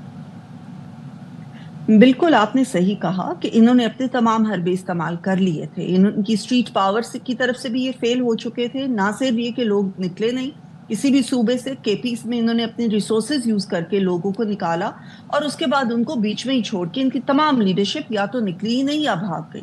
और फिर जो लास्ट कॉल दी गई थी जिसकी तरफ से इनको बड़ी उम्मीदें थी वो भी फेल हो गई। उसके बाद इन्होंने सिविल नाफरमानी की कॉल दी तो आपने देखा कि दिसंबर के महीने में तरसीलात ज़र रिकॉर्ड कायम किया उन्होंने। तो इनकी वो तमाम चीजें फेल हो गई हैं।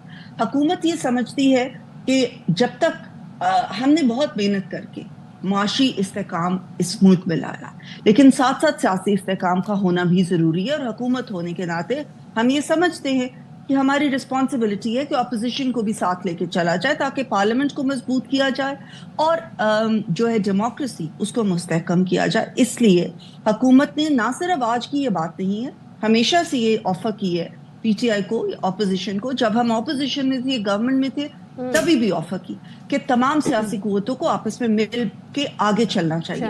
अगर कोई ऑपोजिशन में, उसको ऑपोजिशन का काम अपना पार्लियामेंट में अपना रोल अदा करना चाहिए। इसी तरह डेमोक्रेसी जो है वो मुस्तहकम होती है। ठीक है, thank you so much doctor Shizra Mansab हमारे साथ ही, शिजरा मनसब हमारे साथ ही, बहुत शुक्रिया आपका। और जाहिर है अब देखते हैं जब अगली बैठक होगी तो क्या हमारे सामने सूरत हाल आती है। हाँ अच्छा जी, अब ज़रा हम खबर शामिल कर लेते हैं। आपको पता है इस अपने प्लेटफॉर्म से जहाँ पर मुल्क भर में टैलेंट होता है तो हम उसको प्रमोट करने की कोशिश करते हैं, हम उसको हाईलाइट करने की कोशिश करते हैं ताकि दुनिया को बल्कि हमारे पाकिस्तानियों को भी उसका पता चले। तो एक छोटी बच्ची है जिसके टैलेंट ने सबको हैरान कर दिया है। 8 साल की उम्र में, जी अपर दीर से उसका ताल्लुक है और वो 8 साल की उम्र में 6 ज़ुबानें बोल रही है। Just imagine. तो साथ में सख्त सर्दी में मेहनत मजदूरी भी करती है।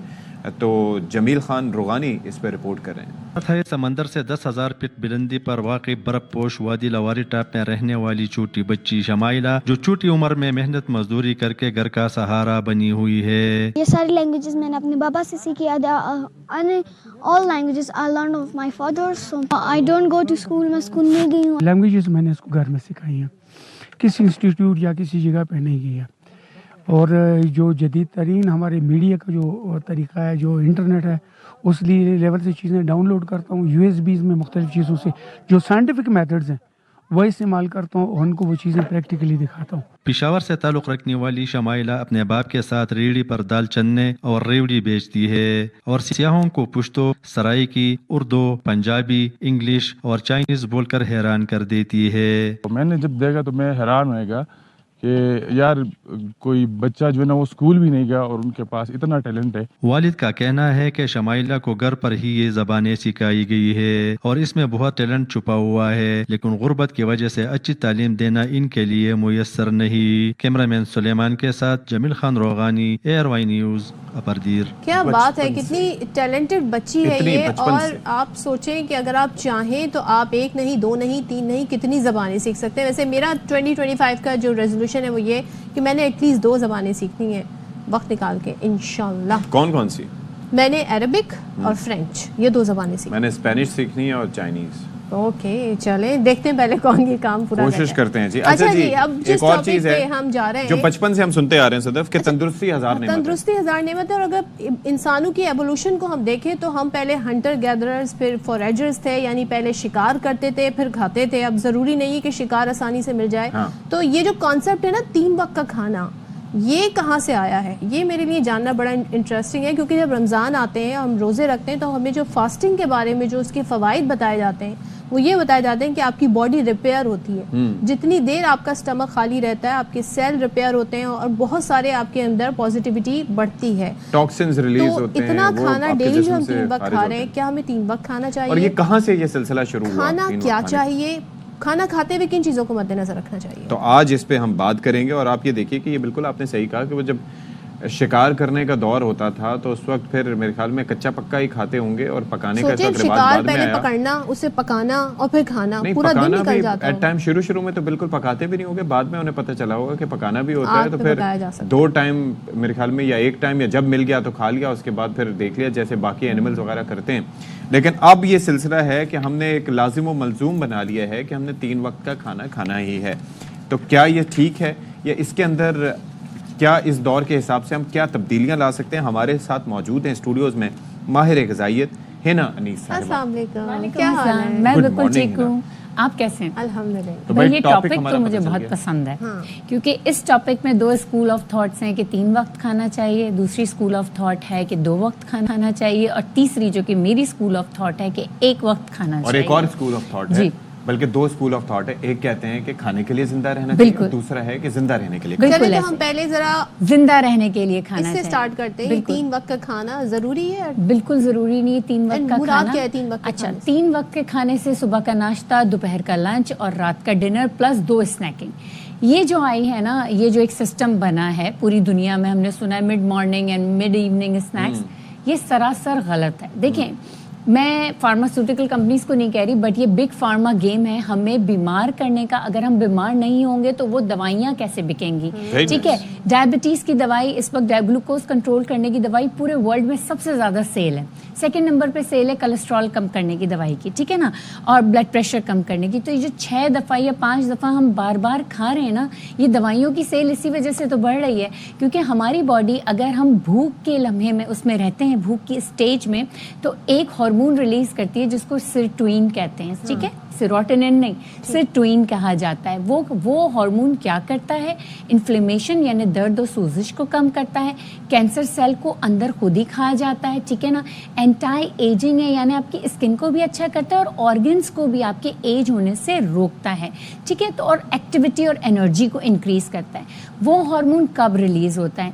12 घंटे के बाद, जब 14 और 16 घंटे तक हम भूखे होते हैं बगैर किसी सॉलिड और बहुत बड़े मील से, तो वो हार्मोन नेचुरली हमारी बॉडी में पैदा हो जाता है, खुद रिपेयर करती है, खुद रिपेयर। लेकिन हम जब 3 वक्त का खाना कहते हैं तो वो जो हैवी ब्रेकफास्ट है जिसमें पराठे, अंडे, ये वाले 2 वक्त का खाना तो आई थिंक बिल्कुल, हम 2 वक्त की रोटी के लिए ही पैदा किए गए हैं। हम 3 वक्त का खाना, it's not designed by nature, ठीक है, हमें 2 वक्त ही खाना चाहिए, एक स्मॉल मील और एक लार्ज मील। अगर आप सारी जिंदगी तंदुरुस्त, हेल्दी और एंटी एजिंग के प्रोसेस में रहना चाहते हैं, देखिए, हम जब से पैदा होते हैं ना, हम एक मुर्गी के बच्चे की तरह पैदा होते हैं। जिस तरह वो मुर्गी का बच्चा बड़ा हो रहा होता है ना, इस तरह हम भी बड़े होकर कुक हो रहे होते हैं। We all are glycating every day. हम सब मौत की तरफ जा रहे हैं, तो हम सब पक रहे हैं। इसमें अपने आप को जो जितना रोक सकता है एंटी एजिंग से, वो खाने से रोक सकता है। जितना वो खाना खाएंगे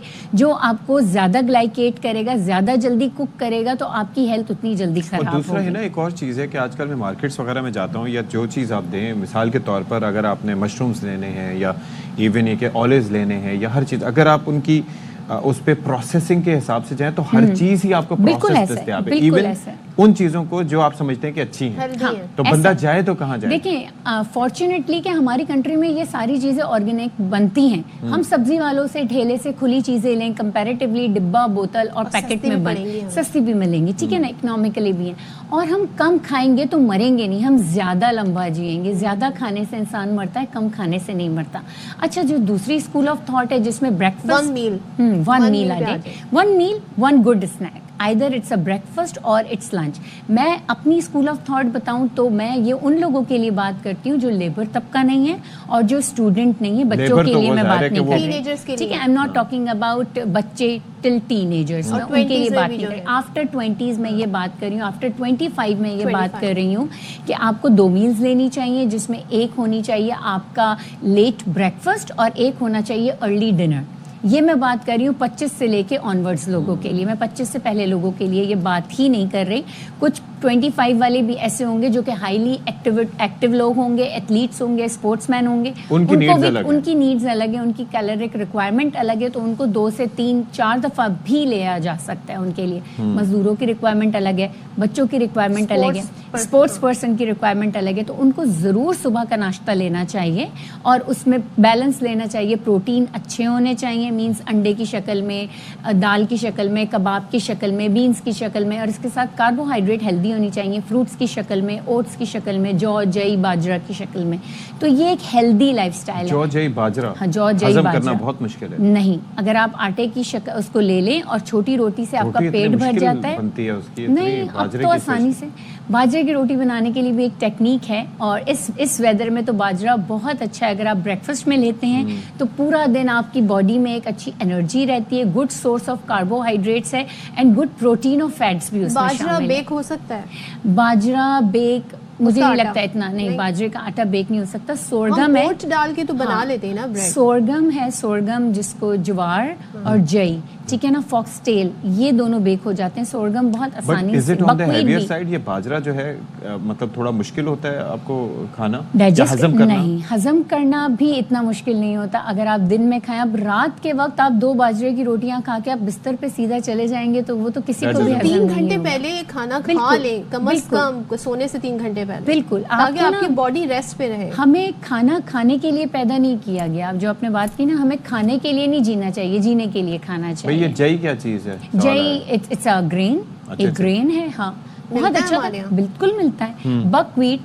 बकव्हीट का आटा बहुत आसानी से, हमारे नॉर्दर्न एरियाज में तो बकव्हीट बहुत कॉमन है। आपको ये अंग्रेजी नाम लग रहे होंगे, लेकिन ये हमारे नॉर्दर्न एरियाज में स्कर्दू और चित्राल की साइड पे ये बहुत इजीली कंज्यूम भी होते हैं, वहाँ के लोग खाते भी हैं। तो वो पहाड़ी इलाके के लोग हैं ना, तो उन्हें इजीली डाइजेस्ट हो जाता है। चलना फिरना उनका इतना ज्यादा एक्टिविटी लेवल है। अगर मैं कहूँ कि डेली रूटीन में मैं भी सबसे ज्यादा डाइजेस्ट करना तो मैदा और गंदुम है मुश्किल। हमने उसको सालों से इतना स्टेपल फूड बना लिया, इतना कंज्यूम कर लिया कि हमें लगता है ये आसान है, बल्कि हमारी डाइट में ये जो गंदुम और मैदा और ब्रेड, डबरोटी, ये जो सब चीजें मिल रही हैं, खाने का नाम ही इन चीजों को देते हैं। बिल्कुल बिल्कुल ऐसा है। क्या होता है कि अब आप देखें, हर दूसरा इंसान थका हुआ है, हर दूसरे इंसान के बॉडी में कहीं ना कहीं क्रॉनिक पेन्स हैं, हाजमे की हर किसी को शिकायत हो रही है, कोई खाना सही डाइजेस्ट नहीं कर पा रहा। मसला सारा यही है कि हम गंदुम और ये सारी चीज़ें मैदा खा रहे हैं। दूसरा ये कि हम टाइम नहीं दे रहे अपनी बॉडी को रीसेट करने में, ऑर्गन बिजी हैं खाने को डाइजेस्ट करने में। मुझे एक बात बताएं कि हम अक्सर अपने शोज में बात कर रहे होते हैं कि ये जो चीनी है ये वाइट पॉइजन है, ठीक है।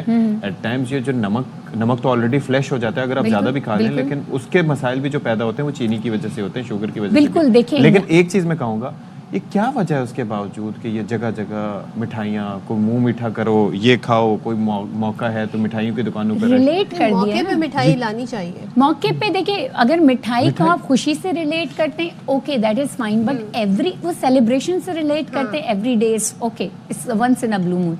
लेकिन उसी रिलेशनशिप ने ना हमें एक ऐसी ब्लैंक थॉट में डाल दिया है कि हम अगर डिप्राइव या सैड फील होते हैं तो हम अपने आप को डिपेंड कर देते हैं किसी मीठे, किसी डिजर्ट पे, किसी मिठाई पे, कि चलो मीठा खाएंगे तो हमारा मूड सही हो जाएगा। सबसे पहले तो एक प्रो टिप ये है कि जब भी आपका मूड खराब है, आप मीठे के पास ही ना जाए, क्योंकि आपका ब्रेन सिग्नल देगा, आपको लगेगा कि अब मेरा मूड ये मीठा ही ठीक कर सकता है, तो फौरन से आपका दिमाग, आपकी एनर्जी, आपकी तमाम चीजें आपकी मीठे की तरफ अट्रैक्ट होंगी। मैं एक चीज और इंक्लूड कर दूं, अगर आपको बहुत मीठे की तलब हो रही है, थोड़ा सा नींबू पानी पी लें, खजूर खा लें, बिल्कुल खत्म। नींबू पानी पी लें, कोई सॉल्टी चीज खा लें, आपकी बॉडी में प्रोटीन और सॉल्ट की कमी हो रही है, इसलिए आपको मीठा ज्यादा क्रेव। भाई मैं कहता हूँ अगर मीठा खाना है, एक फिग ले लें, वो खा लें, खजूर खा लें, खजूर से अच्छा मीठा कोई नहीं है। खजूर डायबिटिक लोग भी खाते हैं, क्योंकि खजूर के अंदर जो शुगर है ना, वो एलेलॉस नाम का। और मैं नहीं कह रहा, हिना ने कहा है कि मीठे से दूर रहें। थैंक यू सो मच है ना, Thank you बहुत so शुक्रिया। much. बहुत सारी मालूमात आज हमें मिली हैं। और देखिए जी, अगर आप अपनी सेहत का ख्याल रखना चाहते हैं तो ऐसा खाना खाएं जो आपके लिए बेहतर हो। ब्रेक लेते जी।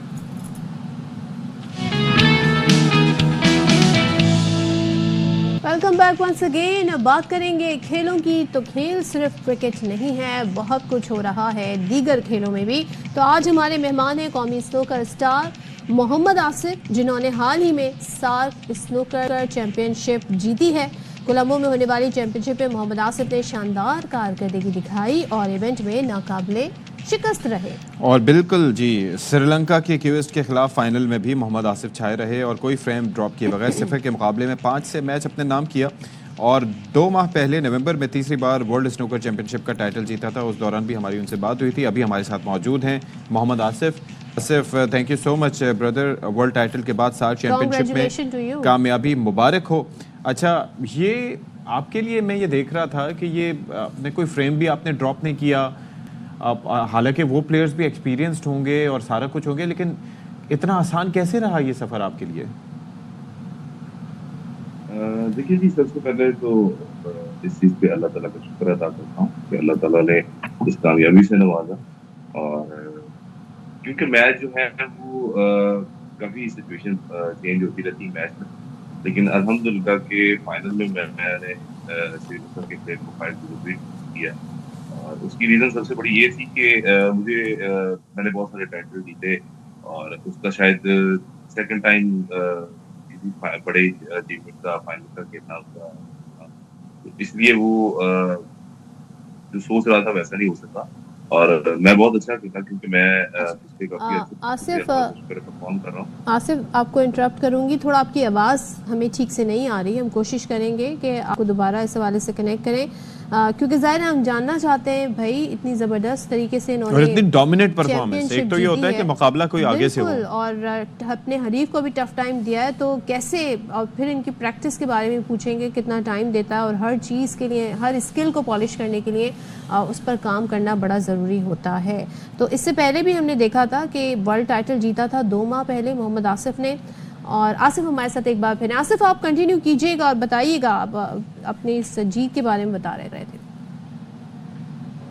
जी, मैं बता रहा था कि क्योंकि ये मेरे लिए फाइनल जो है वो मैं तकरीबन कोई 9वां-10वां फाइनल खेल रहा था और जो मैं जीता हूँ अल्हम्दुलिल्लाह। और वो इतना एक्सपीरियंस नहीं था उसके पास जो श्रीलंका का खिलाड़ी था, और मुझे इस चीज़ का बड़ा फायदा था और अल्हम्दुलिल्लाह मैंने उसका भरपूर फायदा उठाते हुए मैंने वो फाइनल जो है वो 5-0 किया।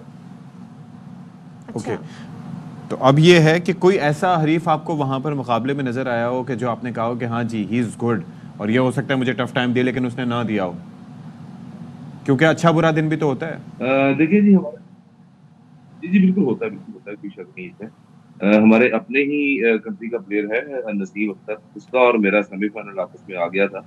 उस मैच में थोड़ा सा हुआ, ऐसा सिचुएशन आई कि जिस सिचुएशन पे एक टाइम तो लगता था कि ये मैच जो है वो काफी टफ मुकाबला होगा। लेकिन वो मैच में मैंने अल्हम्दुलिल्लाह 5-3 जीता। मैं 4-2 लीड कर रहा था और नसीम ने वहां से 100 का ब्रेक मारा और 4-3 कर दिया। और नेक्स्ट फ्रेम में मैंने 80 का ब्रेक खेला और मैंने वो 5-3 मैच जीता। और वो काफी एक्सपीरियंस भी रखता है खेलने का, इंटरनेशनल खेलने का, और बहुत अच्छा प्लेयर है, हमारा जूनियर प्लेयर है। तो वो मैच थोड़ा सा काफी कहने के लिए मुश्किल था। तो वो जीतने के बाद जैसे ही मैं फाइनल में पहुंचा तो अल्हम्दुलिल्लाह कि मैं काफी बहुत अच्छा खेला और मैंने वो भी। अच्छा आसिफ, हर खेल की अपनी प्रैक्टिस होती है, अपनी एक अलग ट्रेनिंग होती है, रिक्वायरमेंट होती है। अब जो स्नूकर है इसमें बड़ा फोकस्ड होना होता है, आपको मेंटली बड़ा पीसफुल होना होता है। तो आप इसके लिए कोई ख़ास ट्रेनिंग करते हैं या कोई ख़ास इसकी अलग से प्रैक्टिस और ट्रेनिंग होती है? जी बिल्कुल, इसमें हमें एवरी डे तकरीबन कोई 5 से 6 घंटे आज भी मुझे बहुत कम देने पड़ते हैं। और वो एवरी डे 6 घंटे प्रैक्टिस के बाद अपनी सोलो प्रैक्टिस हैं, बहुत सारी प्रैक्टिस होती हैं। फिर अपने मैच प्रैक्टिस भी करनी पड़ती है सोलो प्रैक्टिस के अलावा। तो वो भी मैच प्रैक्टिस भी बनाता हूँ, यानी कि दोस्त के साथ मिलकर खेलता हूँ, तो उससे काफ़ी यानी कि फ़ायदा लेने की कोशिश करता हूँ। तो ये अल्हम्दुलिल्लाह कि ये काफी लंबा चौड़ा टाइम है हमारा प्रैक्टिस का, उसमें हमें काफी हेल्प मिलती है, वो मैच में जाके काफी अच्छा रहता है। अच्छा, सिर्फ ये जो सारा सफ़र है ये सब अभी ऐसा रहा है क्योंकि पहले आपको पता है ना कि अब तो खेलों के मुकाबले या खेल कोई भी हो तो वालिदैन खुद बच्चों को तरगीब देते हैं कि भाई जाके बाहर खेलो, हर वक्त गैजेट्स में रहते हो। जो पहले बचपन हुआ करता था तो उस वक्त एक मुहावरा था कि पढ़ोगे लिखोगे बनोगे नवाब, खेलोगे कूदोगे होगे खराब। और फिर बर्दाश्त वालिदैन को क्या होती थी, बमुश्किल क्रिकेट या फुटबॉल और ब्लेड अगर या कोई स्नूकर खेलने जाता था तो उसको तो वैसे ही गंदा बच्चा तस्वुर कर लिया जाता था। आपके साथ कैसा बचपन रहा? देखिए जी, शुरुआत में जाहिर बात है जैसा आप बता रहे हैं वैसा सब होता है, सब बच्चों के साथ होता है, मेरे साथ भी हुआ। लेकिन एक टाइम फिर ऐसा आया कि अल्हम्दुलिल्लाह कि जब उन्होंने मेरी गेम को देखा और उनको लगा कि ये कर सकता है, क्योंकि मैं थोड़े ही टाइम में मैं नेशनल टीम का हिस्सा बन चुका था। ग्रेट। तो नेशनल में मैं परफॉर्म किया तो उनके लिए उनको नजर आया कि इसकी गेम में वो पोटेंशियल है कि ये जाके पाकिस्तान के लिए खेल सकता है। ठीक है। तो उन्होंने मुझे सपोर्ट करना शुरू कर दिया और फिर अल्हम्दुलिल्लाह कि मैंने बहुत सारे चलें, कंग्रेचुलेशंस जी, अल्लाह ताला आपको आगे भी कामयाब करे। All the best Mohammad Asif. बिल्कुल, और अब हम देखेंगे इंशाल्लाह अब नेक्स्ट टाइटल कौन सा अपने नाम करते हैं। चलें जी, अब ज़रा आपको बताते हैं सांगड़ जैसा इलाका जहाँ पर ज़ाहिर है इतनी डेवलपमेंट नहीं है, वहाँ से ताल्लुक़ रखने वाली दो बहनें हैं। उन्होंने रेस्क्यू, बल्कि दो लड़कियाँ अगर मैं कह लूँ, इन्होंने रेस्क्यू 1112 एम्बुलेंस के शोबे में बतौर ड्राइवर शमूलियत इख्तियार कर ली है और सिंध भर में कहते हैं ना अपनी मिसाल कायम कर दी है। तो इस वाले से रिपोर्ट हम देखते हैं मोहम्मद इलियास अंजुम की। हिम्मत, जुर्रत और खिदमत के जज्बे से सरशार सांगड़ की दो बेटियां इरम जट और शीरीन शाह ने कोई दूसरा शोबा अख्तियार करने की बजाय रेस्क्यू एम्बुलेंस सर्विस में बतौर ड्राइवर ज्वाइन करके इंसानी खिदमत का शोबा चुन लिया है। मुझे तकरीबन 7 से 8 मंथ हो गए हैं गाड़ी ड्राइव करते हुए, एमरजेंसी व्हीकल जो है। मेरा फीमेल्स को ये मैसेज है जो पढ़ी लिखी हैं ख़वातीन सांगड़ की, वो भी बाहर जाएं, निकले किसी भी इदारे में काम करें, मर्दों के शाना बिशाना काम करें। शीरी शाह भी पढ़ी लिखी ख़वातीन को मर्दों के शाना बशाना काम करने का पैगाम देती हैं। लड़कियों के लिए मेरा यही मैसेज है, अगर आप पढ़ी लिखी हैं तो आप घरों में ना बैठे, आप बाहर निकलें, आप दुनिया को देखें कि जैसे मर्द एक काम करता है आप भी ऐसे यही काम कर सकती हैं, आप भी ड्राइविंग कर सकती हैं। सांगड़ की इन बहादुर बेटियों ने बतौर ड्राइवर इंसानी खिदमत का शोबा अख्तियार करके मुल्क भर की खवातीन के लिए एक नई राह मुतय्यन कर दी है। कैमरा टीम के साथ मोहम्मद इलियास अंजम, ARY न्यूज़, सांगड़। चलें जी, यहाँ पर हम ब्रेक ले रहे हैं, ब्रेक के बाद वापस आते हैं।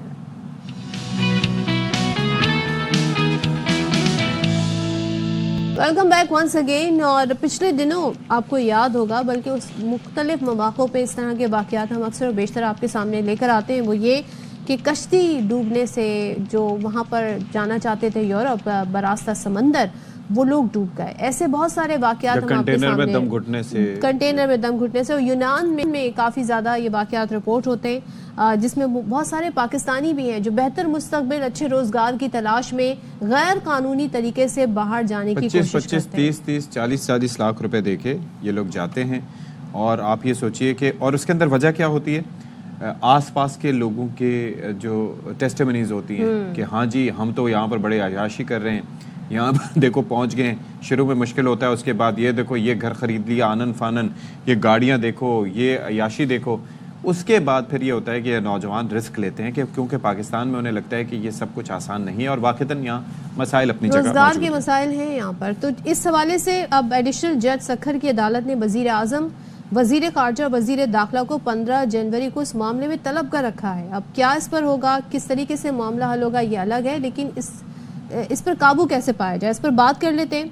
हमारे साथ मौजूद हैं कानूनी तौर पर या हुकूमत की सरपरस्ती में बैरून मुल्क बाइज़्ज़त रोज़गार का मौक़े कैसे हासिल किए जाएँ, इस पर बात करने के लिए हमारे साथ मौजूद हैं director general bureau of overseas employment Mohammad Tayyab Chaudhry साहब। तो ये चौधरी साहब बहुत शुक्रिया। पहले तो ये बताइएगा कि पढ़े लिखे लोग जो रोज़गार की तलाश में ख़ास तौर पे अपनी ज़िंदगियों को ख़तरे में डाल के इस तरह बाहर जा रहे हैं, उनको बार बार ये बताने पर कि कितना पुरखतर रास्ता है, फिर भी वो ये रास्ता चुनते हैं। तो इसके लिए किया क्या जा रहा है, कैसे इन नौजवानों के लिए हालात यहाँ पर साजगार बनाए जा रहे हैं, या ये अवेयरनेस इन्हें दी जा रही है? जी बिस्मिल्लाहिर्रहमानिर्रहीम। आपने बहुत अहम क्वेश्चन पूछा है। ये सवाल हमसे बहुत से लोग पूछते हैं और ये इदारा जो हमारा है bureau of immigration and overseas employment, इसका बेसिक मकसद ही ये है कि जो लोग भी बाहर जाना चाहते हैं काम के गर्ज में, किसी भी मुल्क में, किसी भी पेशे में, किसी भी ट्रेड में या किसी भी प्रोफेशन में, तो उस सिलसिले में वो ब्यूरो ऑफ इमिग्रेशन के थ्रू वो बाहर जा सकते हैं। अच्छा। क्योंकि हम बहसियत रेगुलेटर लाइसेंस इशू करते हैं इदारों को और लोगों को जिन्हें हम OEP कहते हैं, ओवरसीज़ एम्प्लॉयमेंट प्रमोटर के नाम से किया जाता है। उनसे रब्ता करके हमारे लाइसेंस होल्डर इस बात के मजाज हैं कि वो बाहर भेज सकें। हाँ, कोई अनपढ़ हो या पढ़ा लिखा हो, स्किल रखता हो या हाईली क्वालिफाइड हो, ये सारे लोग बाहर जा सकते हैं हमारे लाइसेंस होल्डर के थ्रू, हमारे प्रमोटर के थ्रू। अच्छा, ये जो इस वक्त मौजूदा प्रोसेस है एक आम आदमी के लिए अप्लाई करने का, वो खासा कॉम्प्लिकेटेड है, मुश्किल है, क्या उसे आसान बनाया जा सकता है?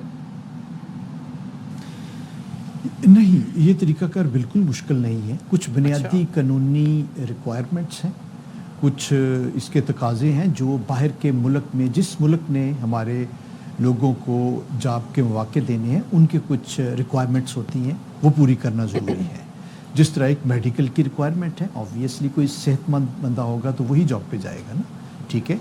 इस तरह छोटी मोटी दूसरी रिक्वायरमेंट्स हैं जो मुतलका गवर्नमेंट्स हैं वो टेस्ट लेती हैं, इंटरव्यू लेती हैं, तो ये रूटीन की रिक्वायरमेंट्स हैं, ये कोई पेचीदा काम नहीं है। हम लोगों को 1 महीने से 2 महीने के अंदर बाहर भेज देते हैं जिस किस्म की भी जॉब आई। अच्छा, ये बताइएगा कि बुने मुल्क जो नौकरियां हैं, एक तो ये कि वो बाकायदा उसके स्टैट्स आते हैं आपके पास, अप्रोच आती है या आप लोग अप्रोच करते हैं, दूसरे कौन सी जॉब ज़्यादा लोग डिमांड करते हैं और इसके लिए अप्लाई कैसे किया जाता है? पहले क्या इश्तिहार दिया जाएगा फिर लोग अप्लाई करें, होता क्या है?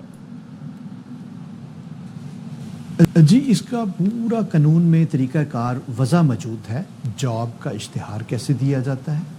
जब भी कोई हमारा प्रमोटर, हमारा लाइसेंस होल्डर जॉब के मौके बाहर से लेके आता है, वो रजिस्टर करवाता है ब्यूरो ऑफ इमिग्रेशन के सब ऑफिस में, जिसे आपने प्रोटेक्टर ऑफिस सुना होगा जो पूरे मुल्क में है।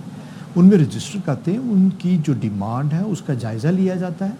उसके बाद फिर हमारे प्रोटेक्टर ऑफिस उसकी परमिशन ग्रांट करते हैं, उसको इजाज़त देते हैं, फिर वो इश्तिहार दे सकता है। बगैर इजाज़त के इश्तिहार गैर कानूनी है, या जो भी कोई लाइसेंस होल्डर ना हो वो अगर इश्तिहार देता है वो भी गैर कानूनी, उसकी बड़ी सख्त सज़ा है।